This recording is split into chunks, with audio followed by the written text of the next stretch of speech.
এই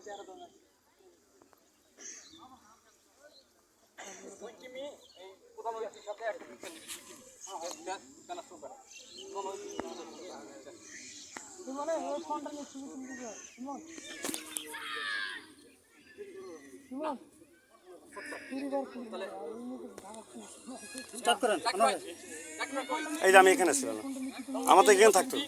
আজকে খেলার অনুষ্ঠানের সংক্ষিপ্ত আকারে কথা বলার জন্য বিনীত অনুরোধ জানাচ্ছি আমার বড় দাদা কানাইকাকে। সংক্ষিপ্ত। সবাইকে ধন্যবাদ। আমরা যে খেলাটা করছি ফ্রান্স জসিয়া টুর্নামেন্ট খেলা, আমরা সুন্দরভাবে খেলাটা দেখি, পরিবেশন করি, যেন কারো সঙ্গে কারো গণ্ডগোল যেন না হয়, সবাই যেন মিলেমিশে থাকি, সবাই যেন দেখি খেলাটা সুন্দরভাবে পরিবেশন হয়, এই বলে আমার বক্তব্য।